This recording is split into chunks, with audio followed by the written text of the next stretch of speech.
we are going to start hydrogen bonding. Okay, so we are going to start hydrogen bonding. What is hydrogen bonding? Any idea? Hydrogen bonding के लिए कुछ idea है बच्चों? Hydrogen bonding किसे कहते हैं?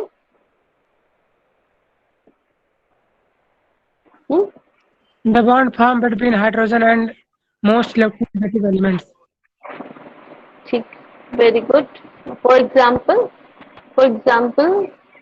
Hydrogen and nitrogen, oxygen or fluorine. नहीं, molecule के can give me an example of any molecule in which hydrogen bonding takes place? HF, H2O, water. H2 है, HF है. HF ma'am, HF. तो अभी क्या है कि हम लोग हाइड्रोजन बॉन्डिंग पढ़ेंगे. सभी हम लोगों ने पढ़ा, कोवलेंट बॉन्ड पढ़ा था, है ना, इलेक्ट्रोवलेंट बॉन्ड थे, कोऑर्डिनेट बॉन्ड थे. तो these are the bonding, so how the atoms are joined together. So these are the three bondings. But now the fourth type of bonding is different, hydrogen bonding. तो hydrogen bonding में students क्या होता है कि जैसे molecule है, suppose पूरा H2O का मॉलिक्यूल है, ढेर सारे H2O के मॉलिक्यूल्स हैं. ये H2O में जो हाइड्रोजन और ऑक्सीजन है, these atoms are joined together by which bond? In H2O molecule, hydrogen and oxygen are joined together by which bond? कौन सा बॉन्ड है जिससे आपस में जुड़े? Covalent bond. वेरी गुड, है ना. हाइड्रोजन और oxygen, they are joined together by the covalent bond.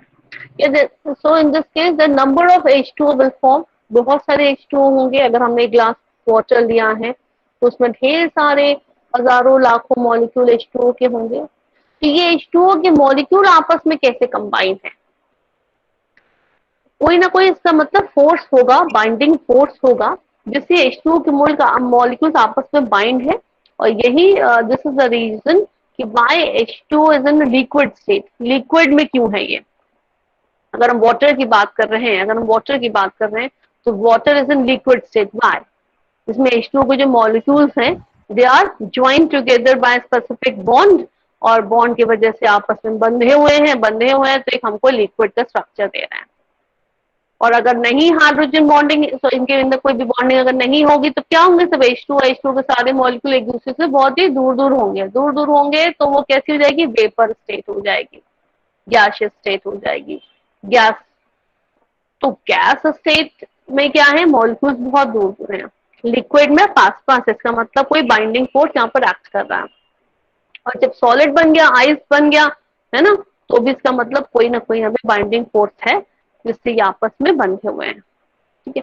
तो ये जो बाइंडिंग फोर्स है, ये जो बॉन्डिंग है, ये कौन सी बॉन्डिंग है? इसका नाम हमने दे दिया हाइड्रोजन बॉन्डिंग. तो हाइड्रोजन बॉन्डिंग उन मॉलिक्यूल्स में होती है स्टूडेंट्स जिसमें कि क्या होगा? हाइड्रोजन होगा. हाइड्रोजन तो होना ही चाहिए. दूसरी चीज क्या जरूरी है? Just minute. Hrithik Ojha. Ritik Oza, why you so late? It is 12:12. Why you so late, Ritik Oza? Ritik Oza, मेरी वॉइस आपको आ रही है? Yes, Ritik Oza, why you so late?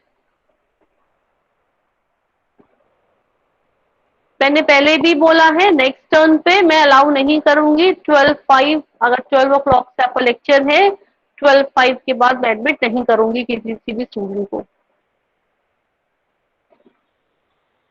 तो हम लोग बात कर रहे थे कि हाइड्रोजन बॉन्डिंग के लिए क्या क्या चीजें जरूरी है. पहली बात तो हाइड्रोजन, और दूसरी चीज होनी चाहिए highly electronegative element. Highly electronegative element का होना बहुत जरूरी है. एंड थर्ड थिंग क्या है?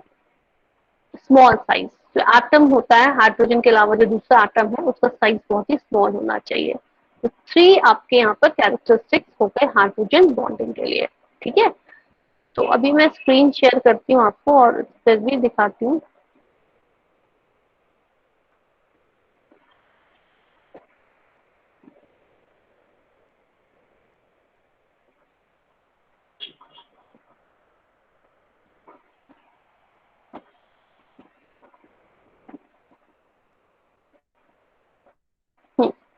स्क्रीन शेयर हो रहा है स्टूडेंट्स? आपको स्क्रीन शेयर हो रहा है? Yes, ma'am. ओके, तो हाइड्रोजन बॉन्डिंग क्या है? The attractive force which binds hydrogen atom of one molecule with electronegative atom of other molecule is called hydrogen bond. This bond is represented by dotted lines. तो dotted lines हम represent करते हैं, solid line से करते हैं तो covalent bond हो जाता है. The solid line represents the normal covalent bond, है ना? And hydrogen bond is much weaker than a normal covalent bond. तो हाइड्रोजन बॉन्ड होता है ये कोवलेंट बॉन्ड से काफी वीक होता है, but it is stronger than van der Waals forces. Van der Waals forces भी आपके कोर्स में, इसके बाद हम लोग will start that van der Waals forces. ठीक है, अभी हम लोग हाइड्रोजन बॉन्ड के बारे में पढ़ रहे हैं. तो हाइड्रोजन बॉन्ड क्या है? वॉन्डर वॉल फोर्सेस से स्ट्रॉन्ग है, बट कोवलेंट बॉन्ड से काफी वीक होते हैं. और इनकी जो बॉन्ड एनर्जी होती है that is 5 kilo calories per mole. तो what is the meaning of bond energy? What is the meaning of bond energy? हम बात करते हैं केमिस्ट्री में बार बार किसकी बॉन्ड एनर्जी इतनी किलो कैलोरी पर मोल है. What is the meaning of bond energy? Ma'am, the energy needed to break a bond. हाँ, the energy required to break the bond, है ना? कोई भी बॉन्ड को ब्रेक करने में कितनी एनर्जी. अच्छा, हम अगर हम बॉन्ड को ब्रेक करेंगे तो हम एनर्जी उसको देंगे कि उसमें से निकलेगी एनर्जी?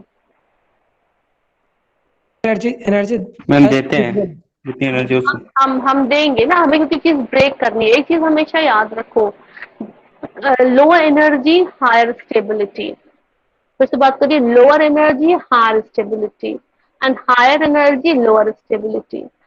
मतलब कि एनर्जी और स्टेबिलिटी आपस में एक दूसरे के इनवर्सली प्रोपोर्शनल होते हैं. तो अगर मैंने कहा कि हमें बॉन्ड को ब्रेक करना है, बॉन्ड को ब्रेक करने का मतलब है इसको अनस्टेबल करना है.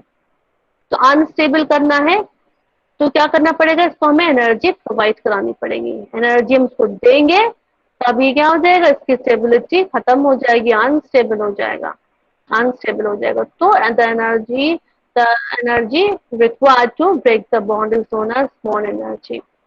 ठीक है, और जब बॉन्ड बनता है तो एनर्जी क्या होगी? इसमें से रिलीज होगी कि एनर्जी हम देंगे? मैम रिलीज होती है. रिलीज होगी. वेरी गुड, है ना? तो अमाउंट ऑफ एनर्जी रिलीज जब बॉन्ड बनेगा तो उसको भी बोलते हैं हम लोग बॉन्ड एनर्जी. वो कब बोलेंगे? जब एनर्जी रिलीज हो रही है. कब? जब बॉन्ड बन रहा है. ठीक है, तो यहाँ पर दो वर्ड ऑपोजिट लिखते हैं हम लोग, एनर्जी रिलीज और energy required. If you are going to break the bond then you will say energy required. If you are going to make the bond, then you will say the amount of energy released. तो यहाँ पे bond energy कितनी है hydrogen bond की? 5 kilo calorie per मोल. इतनी बात समझ में आती है. अब दूसरी बात मैंने क्या बताई थी? Condition for hydrogen bonding. तो कंडीशन सबसे बड़ी चीज क्या है? मैंने बताया कि हाईली इलेक्ट्रोनेगेटिव एटम का होना बहुत जरूरी है. फॉर एग्जाम्पल H2 अगर बात करें, में H2 में हाइड्रोजन बॉन्डिंग होती है तो oxygen being highly electronegative in nature, it can form hydrogen bond. तो इलेक्ट्रोनेगेटिव एलिमेंट का होना बहुत जरूरी है और वो इलेक्ट्रोनेगेटिव एलिमेंट हाइड्रोजन एटम से अटैच हो. और दूसरा कंडीशन क्या है? The size of the electronegative atom should be small. Size बहुत ही छोटा होना चाहिए. और there are two types of hydrogen bonding. Hydrogen bonding two types की है. कौन कौन सी? Intermolecular and intramolecular hydrogen bonding. Inter का मतलब होता है जो दो डिफरेंट मॉलिक्यूल, दो डिफरेंट का मतलब क्या हो गया? H2 के मॉलिक्यूल्स अलग अलग हैं. तो H2 के बीच में जो हाइड्रोजन बॉन्डिंग होगी that is intermolecular hydrogen bonding. मतलब मॉलिक्यूल्स के बीच में हो रही है. Intra with in a molecule, एक ही मॉलिक्यूल के अंदर, मॉलिक्यूल के दो पार्ट्स, एक जगह हाइड्रोजन लगा हुआ है, दूसरी जगह पर कोई जैसे सैलिसिलिक एसिड होता है. सैलिसिलिक एसिड में क्या होता है? यहाँ दिखाते हैं आपको. ये जो सैलिसिलिक एसिड है, तो सैलिसिलिक एसिड में आप देखिए ये बेंजीन रिंग होती है. बेंजीन रिंग में क्या लगा हुआ है? OH लगा हुआ है और COOH लगा हुआ है. ठीक है, तो विद इन अ मॉलिक्यूल मतलब इसका ऑक्सीजन इसके हाइड्रोजन से बॉन्ड बनाएगा. इसको बोलेंगे हम लोग intramolecular hydrogen bonding. Intermolecular hydrogen bonding जैसे कि HF के मॉलिक्यूल है, ये HF का मॉलिक्यूल है, ये HF का मॉलिक्यूल है, दिस इज HF मॉलिक्यूल। जो HF के मॉलिक्यूल दिख रहे हैं, एरो बच्चों ठीक से शो हो रहा है आप लोगों को?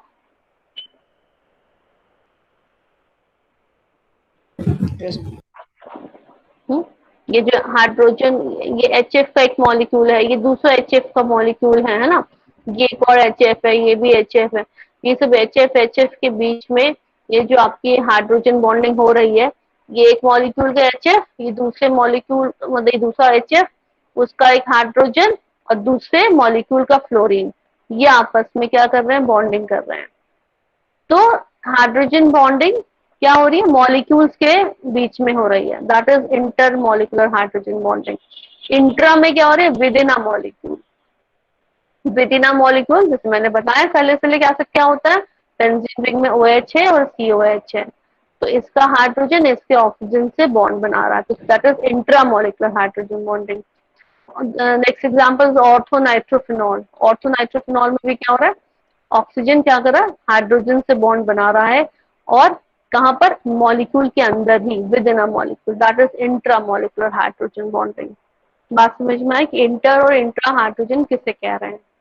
ठीक है, अब वापस हम लोग बात करते हैं हाइड्रोजन बॉन्डिंग। हाइड्रोजन बॉन्डिंग में हो क्या रहा है? ठीक है, इस पे हम वापस आते हैं।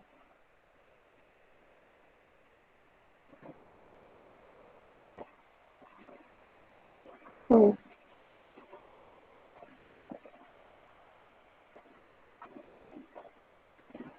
ठीक है, अभी ये बोर्ड पे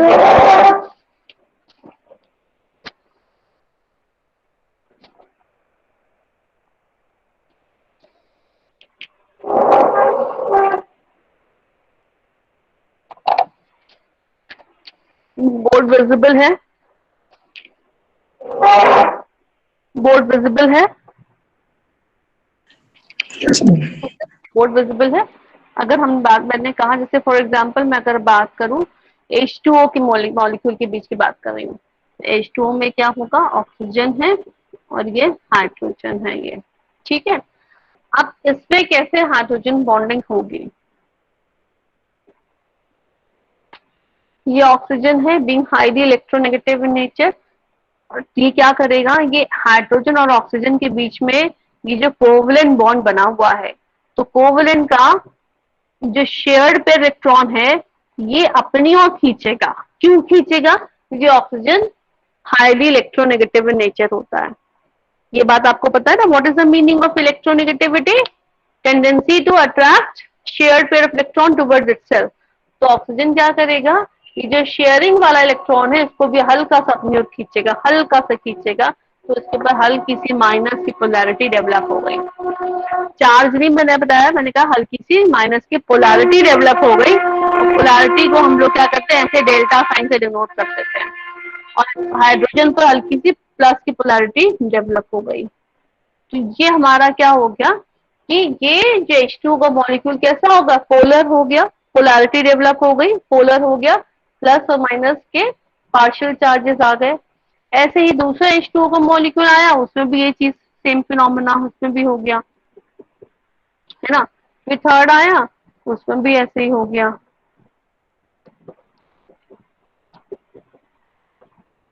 तो अब क्या हो गया? ऐसे ढेर सारे जो मॉलिक्यूल्स है हमारे पास, उन सब में क्या होगा? पोलैरिटी डेवलप होगी। पोलैरिटी डेवलप होने से क्या हो जाएगा कि अब ये एक मॉलिक्यूल है, फर्स्ट मॉलिक्यूल है, ये सेकंड मॉलिक्यूल है, थर्ड मॉलिक्यूल है, ये मॉलिक्यूल्स आपस में देखिए कैसे ज्वाइन हो जाएंगे?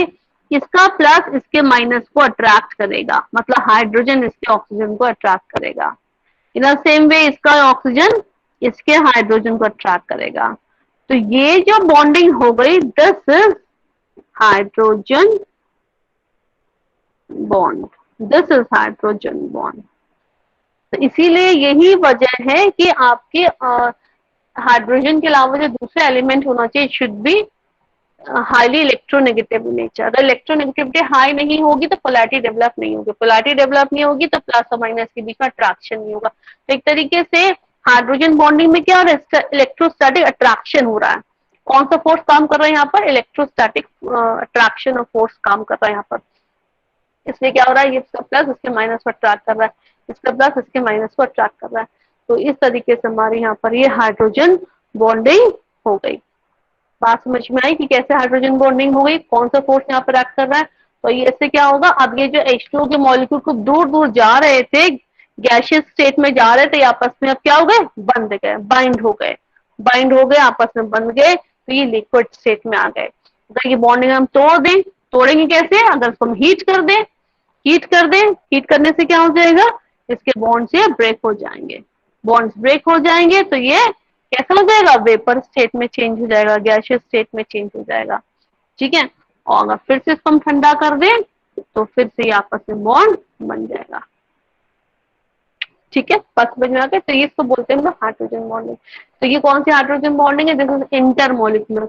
इंटर क्यों बोल रहे हैं हम लोग, क्योंकि ये एक मॉलिक्यूल, दूसरा मॉलिक्यूल, ये थर्ड मॉलिक्यूल, इनके बीच में आपस में हो रही है। और इंट्रा में हम लोगों ने क्या पढ़ा अभी, जैसे सैलिसिलिक एसिड मैंने एग्जाम्पल दिया आप लोगों को,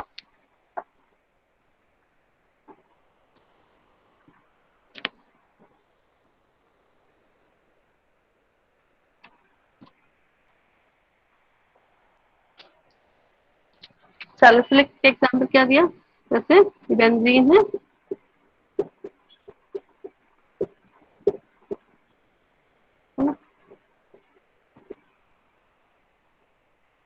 तो यहाँ पर क्या है, ऑक्सीजन है, और यहाँ पर क्या हो जाएगा, ये आपस में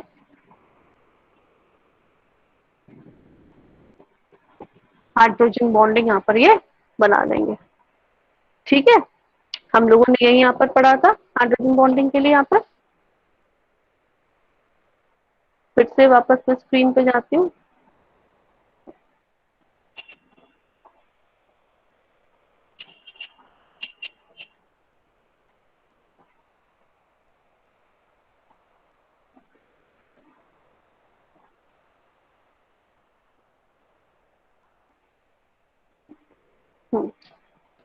तो वापस देखिए, COH और इसका OH। ठीक है, तो यहाँ पर ये इंट्रामोलिकुलर हाइड्रोजन बॉन्डिंग आपको दिखा रहे हैं। अच्छा, यहाँ पर एक चीज बच्चों बहुत जरूरी है, वो जरूरी ये क्या है कि हम लोगों ने बॉन्डिंग किससे दिखाई है, इस वाले हाइड्रोजन से दिखाई है ना, इस वाले हाइड्रोजन से दिखाई है, और सॉरी ये तो ये हाँ, इस वाले हाइड्रोजन से और इससे ऑक्सीजन से हम लोगों ने बॉन्डिंग दिखाई है। ठीक है, तभी अभी यहाँ के ऑक्सीजन से आप नहीं दिखा सकते कि ये वाले ऑक्सीजन से आप इधर बॉन्डिंग दिखा देंगे, ऐसा गलत हो जाएगा, रॉन्ग हो जाएगा। क्यों रॉन्ग हो जाएगा, क्योंकि मैंने यहाँ पर क्या बताया कि जो क्राइटेरिया हम लोगों ने डिस्कस करे क्या कि जो भी एलिमेंट हाईली इलेक्ट्रोनेगेटिव एलिमेंट का है, तो जो भी बहुत हाईली इलेक्ट्रोनेगेटिव एलिमेंट है उसको हाइड्रोजन से अटैच होना चाहिए। ठीक है, तो यहाँ पर जो आप देख रहे हैं ऑक्सीजन, ये वाला, ये हाइड्रोजन से अटैच नहीं है, ये वाला ऑक्सीजन क्या है, हाइड्रोजन से अटैच है। ठीक है, तो और या ये कह सकते हैं ये जो ऑक्सीजन है ये हाइड्रोजन से अटैच है, ये ऑक्सीजन और ये हाइड्रोजन आपस में बॉन्ड बनाएंगे। ठीक है, ये ध्यान रखना, ये मत करना कि ये वाला हाइड्रोजन ले लो और इसका ऑक्सीजन ये ले लो।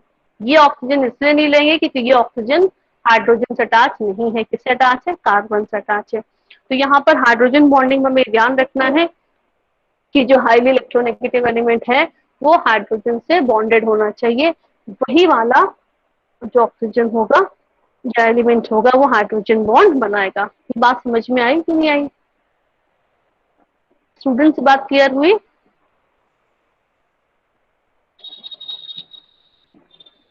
स्टूडेंट समझ में आ रहा है, are you getting?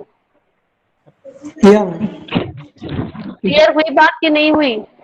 Yes ma'am. तो इसलिए बनाते समय ये ध्यान रखेंगे चीजें, है ना। तो ये इंट्रामोलिकुलर हाइड्रोजन बॉन्डिंग हो गई। वैसे हमने बताया कि ऑर्थो नाइट्रोफिनॉल इसमें भी हाइड्रोजन बॉन्डिंग ये है। तो ये कैसी हाइड्रोजन बॉन्डिंग है, हमारी इंट्रामोलिकुलर हाइड्रोजन बॉन्डिंग है। ठीक है,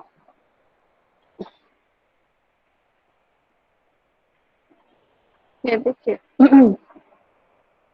HF में हो सकती है ना, HF में क्या होगा, हाइड्रोजन है और साथ में फ्लोरीन हाईली इलेक्ट्रोनेगेटिव एलिमेंट है। अल्कोहल्स होते हैं ROH, अल्कोहल्स में भी हाइड्रोजन बॉन्डिंग होगी।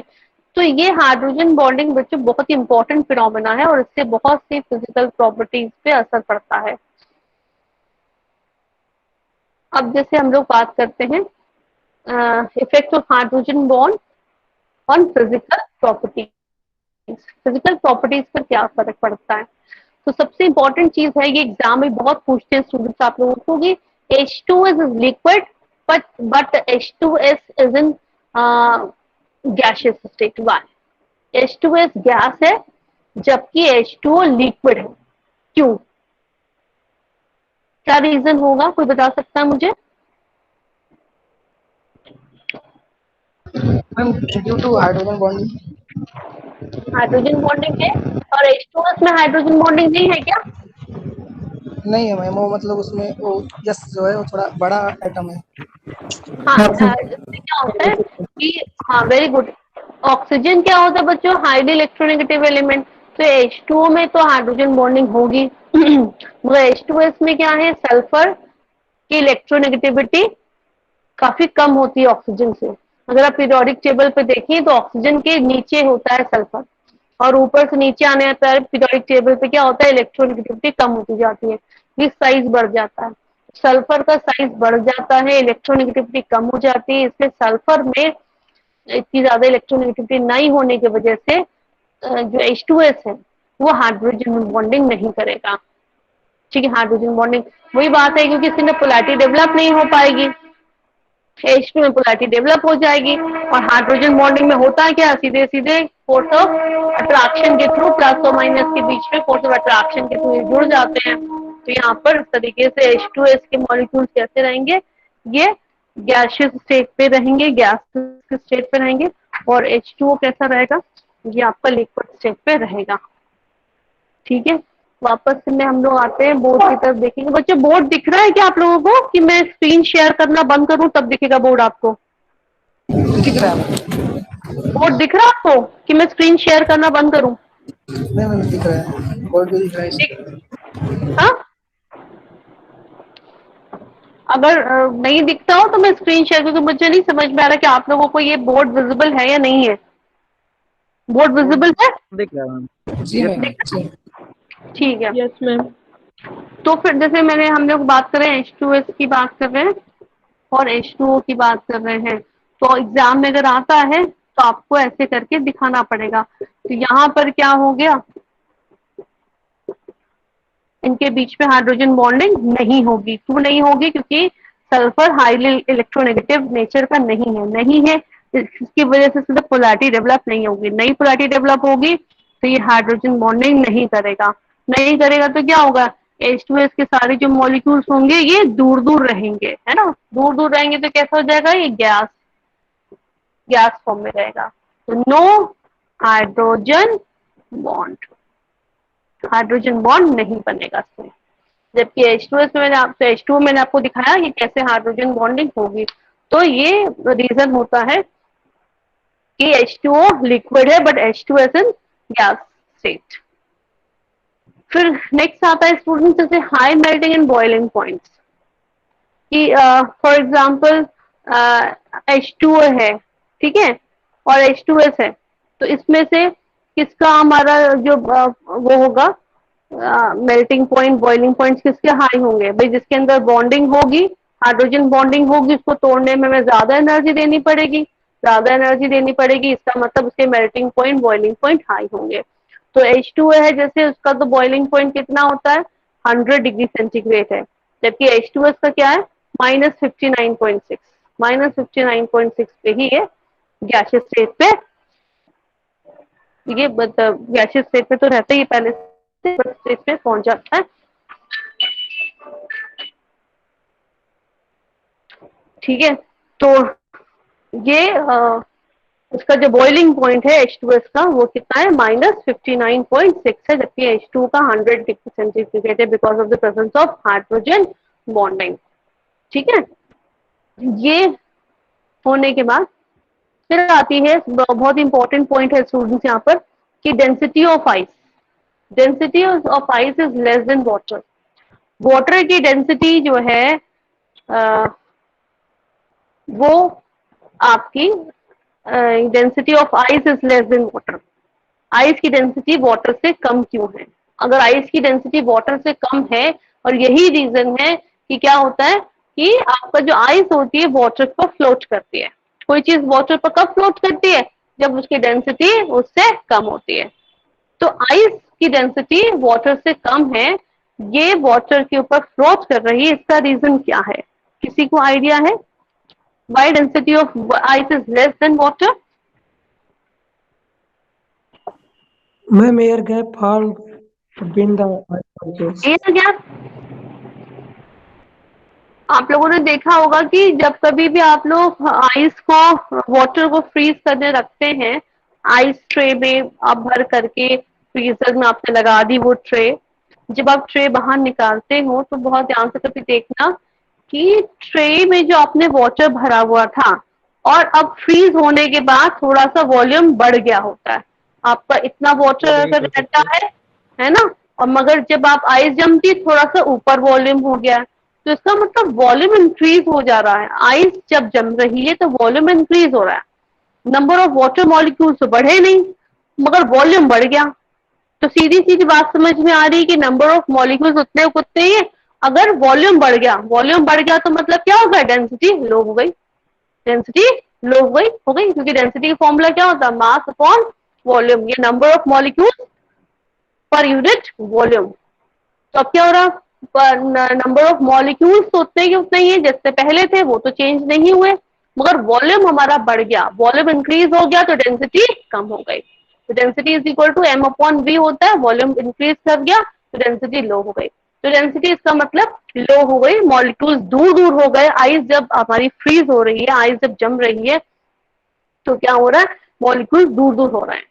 अब ये बात आती है मॉलिक्यूल्स क्यों दूर दूर हो गए? ऐसा क्या प्रोसेस हो गया कि आइस का वॉल्यूम इंक्रीज हो गया, मॉलिक्यूल्स दूर दूर हो गए? क्यों आइस का वॉल्यूम इंक्रीज हो रहा? आइस का वॉल्यूम इंक्रीज हो रहा तो डेंसिटी लो हो रही है।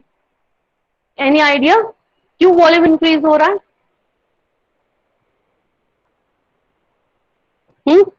कोई आइडिया है? यहाँ देखिए स्ट्रक्चर, यहाँ स्ट्रक्चर देखेंगे। जब बच्चों आइस फॉर्म होती है, ये कर्सर दिखाई दे रहा है, जो मैं कर्सर रोटेट कर रही हूँ दिखाई दे रहा है। ये एक H2O का मॉलिक्यूल है, आप देख रहे हैं H, O और H। ये एक H2O का मॉलिक्यूल है, ठीक है। ये जब आपकी आइस जमनी शुरू हो जाती है, फ्रीज होना शुरू हो जाता है, तो क्या होता है बच्चों? हर एक water molecule, each water molecule will be surrounded by 4 water molecules and attains a tetrahedral geometry. Tetrahedral geometry attain कर लेता है। क्या आप समझे इसमें कि जैसे एक ही वाटर मॉलिक्यूल ये है, ठीक है। अब क्या हो जाएगा जब आइस बनेगी? अभी जब आइस नहीं थी तो कोई भी मॉलिक्यूल कैसे भी ऑपोजिट वे में कहीं पर भी था, मगर जब आइस बननी शुरू हुई तो क्या होगा? एक स्पेशल ज्योमेट्री अटेन कर लेता है। Each molecule will surrounded by 4 different molecules of H2O and attains a tetrahedral geometry. तो एक H2O ये मॉलिक्यूल है, बीच में सेंटर में है ये, और उसके बगल में आप देखें H2O number 1, H2O number 2, H2O number 3 और H2O नंबर 4। ये 4 H2O they will surround this centre H2O, और ये क्या करेंगे? सब हाइड्रोजन बॉन्डिंग से आपस में जुड़ जाएंगे। देखो पहला वाला जो H2O है, सेंटर वाले H2O से यहाँ पर हाइड्रोजन बॉन्डिंग से अटैच हो गया। जो सेकेंड वाला जो H2O है वो सेंटर वाले से हाइड्रोजन बॉन्डिंग से यहाँ से अटैच हो गया।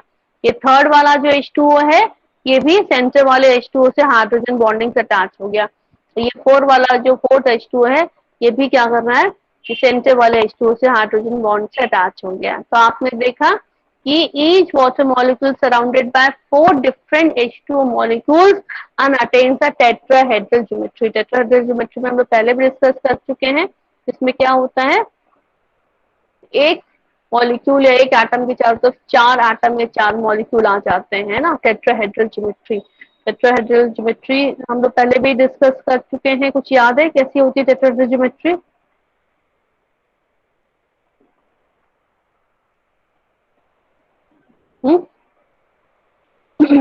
टेट्राहेड्रल ज्योमेट्री कैसे? हाँ all the items are at the angle of 109 degree 128 minute with respect to हाँ the center. हाँ, मैं 2 3 पेन्स लाती हूँ, फिर मैं आपको बताती हूँ कि कैसे होती है टेट्राहेड्रल ज्योमेट्री। ये शायद मैं पहले भी आप लोगों को डिस्कस कर चुकी हूँ।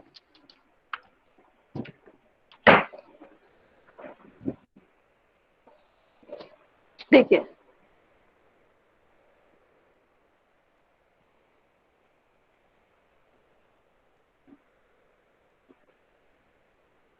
ये दिख रहा है आप लोगों को, स्ट्रक्चर दिख रहा है ऐसा।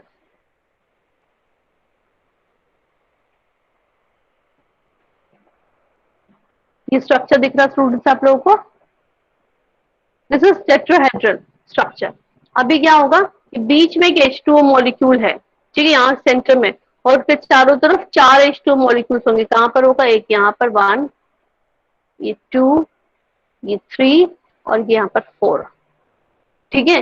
ये इस तरीके से this is known as tetrahedral geometry. अगर इसको हम रिमूव कर दें उसको बोलते हैं हम लोग पिरामिडल। तो क्या बोलते हैं? ट्राइगोनल पिरामिडल बोलते हैं इस स्ट्रक्चर को।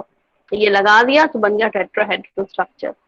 तो अभी ये टेट्राहेड्रल स्ट्रक्चर बन गया कि ये टोटल कितने हमारे पास मॉलिक्यूल्स है वाटर के? 5 हैं, एक सेंटर में है और उसके चारों तरफ 4 हैं, 1 2 3 4। ये 5 मॉलिक्यूल से इतनी जगह घेर रखी है। और अगर ये ज्योमेट्री ऐसी अटेन नहीं करते तो कैसे होते हैं कि कहीं पर भी कैसे भी घुस जाते। तो अब मुझे बताओ कि अब ज्यादा जगह घेर रहे हैं कि पहले ज्यादा जगह घेर रहे थे? टेट्राहेड्रल ज्योमेट्री जब अटेन करते हैं तब ज्यादा वॉल्यूम ऑक्यूपाई करते हैं कि अभी कहीं पर भी कोई भी घुस जाके बैठ जाएगा तो ज्यादा जगह ऑक्यूपाई करेगा? मैम टेट्राहेड्रल की वजह से ज्यादा वॉल्यूम घेरती है। ज्यादा आपको क्या कर भाई, 5 ही मॉलिक्यूल हैं और इस तरीके से फैले हुए हैं, ठीक है।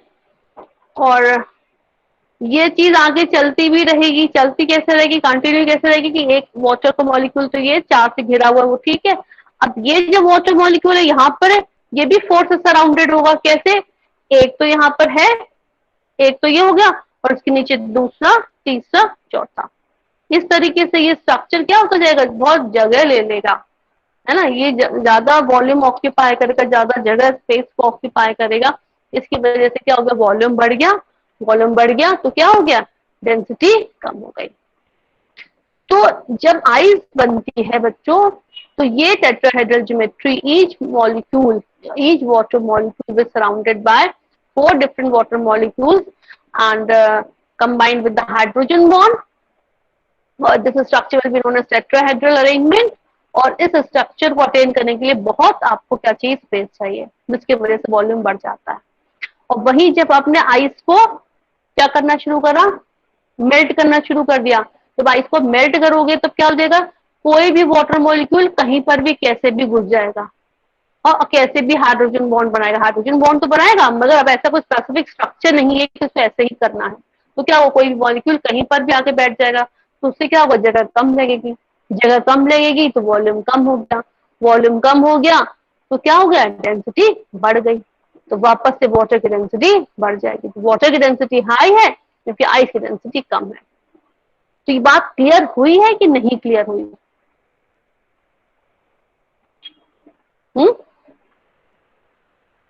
ये स्टूडेंट पॉइंट आपको क्लियर हुआ कि नहीं हुआ? हो गया मैम। स्टूडेंट्स हो गया। यहाँ पर हम लोग ये बात कर रहे थे, स्क्रीन पर वापस आते हैं। तो ये टेट्राहेड्रल अरेंजमेंट अटेन कर लिया है। तो इस प्रोसेस के लिए बहुत एनर्जी चाहिए। In the crystal system structure of ice, every water molecule is associated with 4 other water molecules by hydrogen bonding in a tetrahedral manner. In this way, when ice is formed from liquid water, some air gap is created in tetrahedral packing of water molecule due to hydrogen bonding. अब क्या होगा, बीच में air gap आ जाएगा क्योंकि भाई tetrahedral arrangement हो रहा है, एयर गैप तो आ जाएगा बीच में।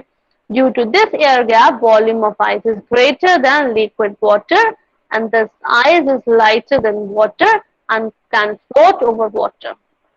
As ice melts, ice melt होगी तो क्या हो जाएगा, number of hydrogen bonds are broken. काफी हाइड्रोजन बॉन्ड ब्रेक हो जाएंगे और ये आपस में कहीं पर भी कैसे भी and the space between water molecule decreases so that water molecules move closer together. Thus the density of water is more than that of ice. ठीक है, इसके नोट्स मैंने आप लोगों को क्लासरूम में शेयर कर दिए हैं, देख लिए थे आप लोगों ने? स्टूडेंट्स देखे थे आप लोगों ने? क्लासरूम में मैंने नोट्स शेयर कर दिए आप लोगों को? Yes ma'am. Yes ma'am. Yes ma'am.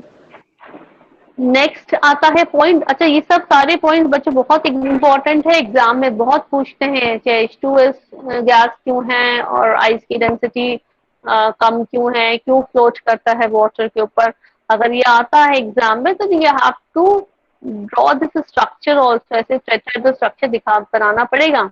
ये देखते ही एग्जाम में समझ जाते हैं कि हाँ भाई इसको पता है कि टेट्राहेड्रल ज्योमेट्री कैसी है इसमें। अब क्या होता है, एक क्वेश्चन है ये बहुत इंपॉर्टेंट आता है कि अब मैंने कहा कि आइस की डेंसिटी तो कम है, ठीक है, जब से हमारा जब वाटर बन गया तो डेंसिटी हाई हो गई। अब ये देखा गया कि जब 4 डिग्री सेंटीग्रेड पर आकर के वाटर की मैक्सिमम डेंसिटी होती है, 4 के बिलो जाकर के फिर से क्या हो जाएगा, डेंसिटी कम हो जाएगी।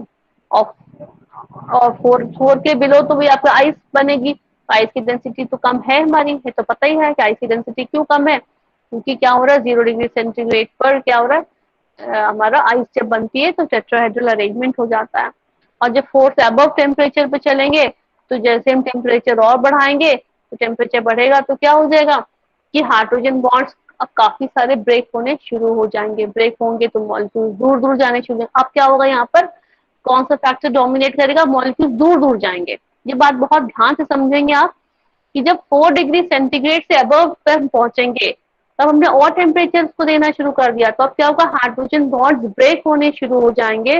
ब्रेक हो जाएंगे तो मॉलिक्यूल्स क्या हो जाएंगे, दूर दूर हो जाएंगे, दूर दूर हो जाएंगे तो फिर वही बात हो गई कि डेंसिटी लो हो गई। और जब बिलो 4 डिग्री जाते हैं तो बिलो 4 डिग्री पर क्या हो जाता है, यहाँ पर हाइड्रोजन बॉन्ड तो फॉर्म करेंगे मगर अब टेट्राहेड्रल अरेंजमेंट होने शुरू हो जाते हैं 0 डिग्री के पास आते आते। और आइस एकदम से तो बच्चे 0 पर आपकी फ्रीज हो नहीं जाती कि 0 आया फ्रीज हो गई, 0 हुआ एकदम से मेल्ट हो गई, धीरे धीरे ही मेल्ट होती है आइस और धीरे धीरे ही फ्रीज होती है।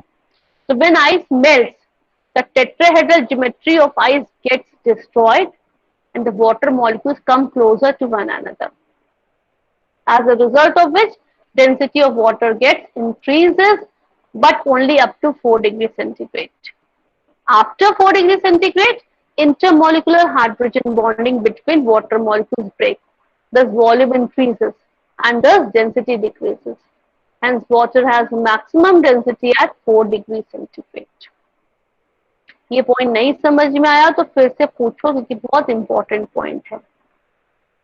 4 से अबव पर क्या हो रहा है, 4 डिग्री से अबव पर क्या हो रहा है, टेम्परेचर हमने हाई कर दिया तो हाइड्रोजन बॉन्ड का ही ब्रेक होना शुरू हो गया। हाइड्रोजन बॉन्ड ब्रेक हो जाएंगे तो मॉलिक्यूल दूर दूर चले आएंगे, दूर दूर चले आएंगे तो डेंसिटी हमारी लो हो जाएगी।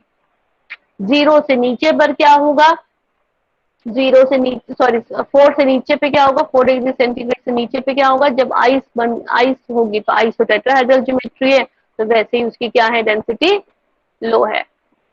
और 0 डिग्री से जब 1 पे आता है, 2 पे आता है तो धीरे धीरे टेट्राहेड्रल ज्योमेट्री क्या होती है, डिस्ट्रॉय होती है। एकदम से डिस्ट्रॉय तो होनी चाहिए कि धीरे धीरे टेट्राहेड्रल ज्योमेट्री डिस्ट्रॉय होगी और टेट्राहेड्रल ज्योमेट्री डिस्ट्रॉय हो जाएगी और मॉलिक्यूल पास पास आना शुरू हो जाएंगे। हाइड्रोजन बॉन्डिंग अभी भी है, हाइड्रोजन बॉन्डिंग नहीं टूटी है। आप ये ध्यान रखेंगे कि 4 डिग्री से नीचे आने पर हाइड्रोजन बॉन्डिंग नहीं टूटी है मगर टेट्राहेड्रल ज्योमेट्री आपकी क्या हो रहा है, धीरे धीरे 0 से ऊपर जाने पर ब्रेक होने लग गई है। तो 0 से जब ऊपर गए हम तो धीरे धीरे टेट्राहेड्रल ज्योमेट्री ब्रेक हुई है मगर हाइड्रोजन बॉन्डिंग अभी भी है, तो जिसकी वजह से मॉलिक्यूल पास पास आ गए और 4 डिग्री पर आकर के मैक्सिमम पास पास आ गए। और 4 से अबव पे चल गए तो अब क्या हो गया, अब यहाँ पर मॉलिक्यूल्स के अंदर हाइड्रोजन बॉन्डिंग ही ब्रेक होना शुरू हो जाएगी, अब मॉलिक्यूल्स दूर दूर चले गए। ठीक है, नेक्स्ट पॉइंट आता है बच्चों सॉल्युबिलिटी। जो भी ऐसे कंपाउंड्स हैं जिनमें हाइड्रोजन बॉन्डिंग हो सकती है वो अच्छे, they are acting as good solvents. Why they are acting as good solvents?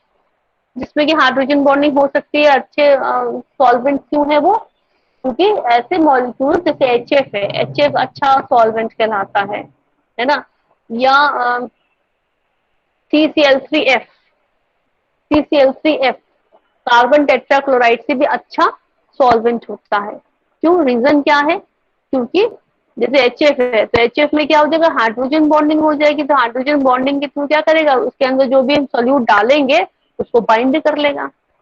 तो कोई भी चीज अच्छी सॉल्युबल किसी चीज में कब होती है, जब उसमें जो आपका सोल्यूट है सॉल्वेंट से अच्छे से बाइंड हो जाए, वो अच्छे से बोलेंगे वहां पर वो सॉल्युबल हो गया।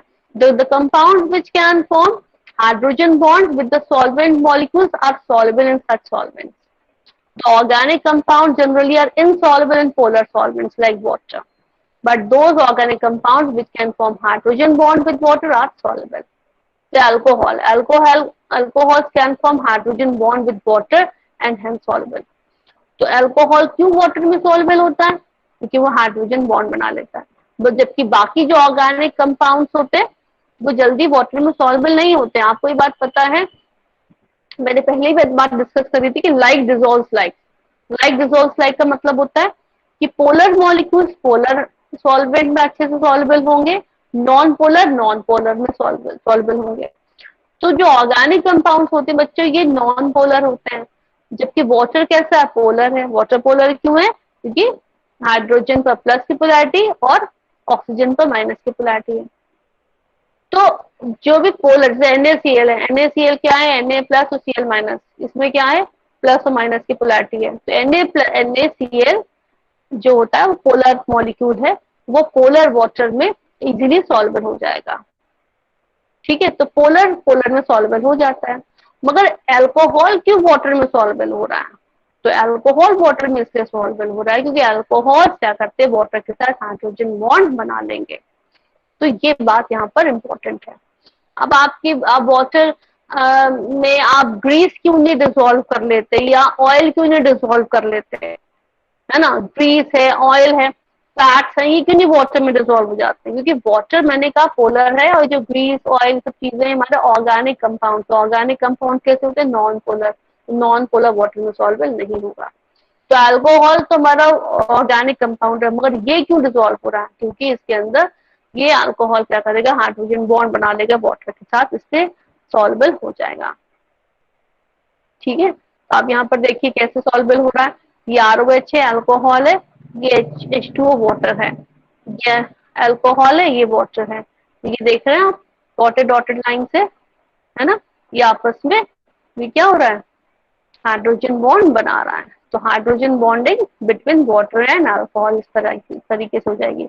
ईथर है, ईथर भी वाटर में सॉल्युबल हो जाता है। ईथर वाटर में सॉल्युबल क्यों हो गया, क्योंकि यहाँ पर भी क्या हो रहा है, हाइड्रोजन बॉन्ड यहाँ पर बन रहा है। ठीक है, ऑर्गेनिक कंपाउंड्स है but still they are soluble in water, by because of the hydrogen bonding. ठीक है, इस तरह के क्वेश्चन बहुत पूछे जाते हैं एग्जाम में। एक बहुत इंपॉर्टेंट पॉइंट इसमें आता है बच्चों, एसिडिटी एंड बेसिसिटी। जैसे अब ये पैरा नाइट्रोफिनॉल है और ऑर्थो नाइट्रोफिनॉल है। ठीक है, तो पैरा नाइट्रोफिनॉल, पैरा कहाँ है और ऑर्थो कहाँ है, ये हमारा ऑर्थो है, बिल्कुल अगल बगल एडजेसेंट पोजीशन पे ग्रुप लगे हुए हैं, NO2 और OH। यहाँ पे क्या लगा OH और उसके बिल्कुल एडजेसेंट कार्बन पे क्या लगा हुआ है, NO2 लगा हुआ है। तो ये क्या हो गया ऑर्थो, और ये क्या है आमने सामने पोजीशन पे लगा हुआ है, दिस इज पैरा।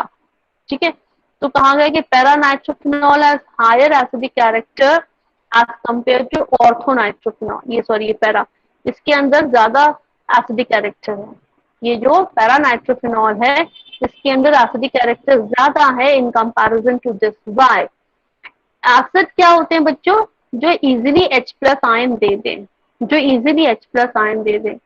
यहाँ पर क्या है बच्चों, इंट्रामोलिकुलर हाइड्रोजन बॉन्डिंग हो गई है। इंट्रामोलिकुलर हाइड्रोजन बॉन्डिंग की वजह से क्या होगा, ये हाइड्रोजन फ्री नहीं है, इससे बंधा हुआ है। तो जब इससे बाइंड है तो ये H+ आयन इजीली नहीं देगा, ये H+ आयन इजीली नहीं देगा तो क्या हो जाएगा, ये अच्छा एसिड नहीं कहलाएगा। जबकि इसमें क्या है, ये OH है इधर है, NO2 इधर है, इनके बीच में इंट्रामोलिकुलर हाइड्रोजन बॉन्डिंग नहीं हो सकती, इसके बीच में इंट्रामोलिकुलर हाइड्रोजन बॉन्डिंग जब नहीं हो पाएगी तो क्या हो जाएगा, ये H इजिली दे सकता है, डोनेट कर सकता है। इसलिए orthonitrophenol is less acidic than paranitrophenol. Paranitrophenol में H प्लस आयन इजीली दे देगा। तो पैरानाइट्रोफिनॉल, ये paranitrophenol has higher acidic character as compare to orthonitrophenol. This is because of the presence of intramolecular hydrogen bonding in orthonitrophenol, जिसकी वजह से H plus ion निकलना यहाँ से बहुत प्रॉब्लम वाली बात है, नहीं निकल सकता है। H प्लस आयन जो इजीली दे देगा उसी को हम लोग बोलते हैं गुड एसिड। तो इसमें एसिडिक कैरेक्टर किसमें ज्यादा होगा, पैरानाइट्रोफिनॉल में। Is it clear? बिकॉज इसमें hydrogen bonding, intramolecular hydrogen bonding नहीं हो सकती, इसमें हो जाएगी। और क्यों हो जाएगी? क्योंकि इसमें एकदम एडजेसेंट पोजीशन पर है तो हाइड्रोजन बॉन्डिंग हो जाएगी, और यहाँ पर इंट्रामोलिकुलर हाइड्रोजन बॉन्डिंग नहीं हो सकती। Is it clear students? समझ में आ रही बात? Students, I am audible? Yes ma'am. बात समझ में आई है? Yes ma'am. ठीक है। ऐसे ही अब ये यहाँ पर क्वेश्चन अराइज होता है कि अब ये तो मैंने बता दिया कि भाई जो ये था पैरानाइट्रोफिनॉल था, ये एसिडिक कैरेक्टर में ज्यादा है ऑर्थोनाइट्रोफिनॉल के कंपैरिजन में। अब क्वेश्चन ये आता है कि यही जो ऑर्थोनाइट्रोफिनॉल था ये वाटर में कम सॉल्युबल है जबकि ये ज्यादा सॉल्युबल है, क्यों? वही रीजन हो जाएगा, बताओ क्यों होगा ऐसा कि ये वाला वाटर में कम सॉल्युबल है जबकि ये ज्यादा सॉल्युबल है, क्यों ऐसा होगा? तो मैम हाइड्रोजन बॉन्डिंग हो गई तो इंटरनली सेटिस्फाई हो गया है। हाँ, इसमें तो क्या होगा, इंट्रामोलिकुलर हाइड्रोजन बॉन्डिंग हो गई तो अभी किसी दूसरे के साथ हाइड्रोजन बॉन्ड बनाएगा ही नहीं। अब ये क्या, ये फ्री है तो ये इजीली वाटर के साथ हाइड्रोजन बॉन्डिंग बना लेगा, इजीली वाटर के साथ बना लेगा। H2 आएगा जैसे तो उसका O और इसका H, इसका H और H2O का O आपस में हाइड्रोजन बॉन्डिंग बना लेगा, तो ये इजीली वाटर में सॉल्युबल हो जाएगा, जबकि वाटर में सॉल्युबल ये नहीं हो पाएगा पैरा, और ये हो जाएगा। तो इससे हम डिटेक्ट भी कर सकते हैं कि हमारे पास जो नाइट्रोफिनॉल है वो कौन सा है, ऑर्थो है कि पैरा है। अगर सॉल्युबल हो गया है तो पैरा नाइट्रोफिनॉल है, नहीं सॉल्युबल हो रहा है तो ऑर्थो नाइट्रोफिनॉल है ना। तो ortho nitrophenol is less soluble in water than para nitrophenol. In para form, intramolecular hydrogen bonding cannot take place because nitro and phenolic groups are at maximum distance apart. Then this molecule put in water and intermolecular hydrogen bonding takes place between hydrogen atom of H2O and oxygen atom of para form. Thus, para form becomes soluble in water. ठीक है? While in ortho form, oxygen atom of nitro group and hydrogen atom of phenolic group form intramolecular hydrogen bonding.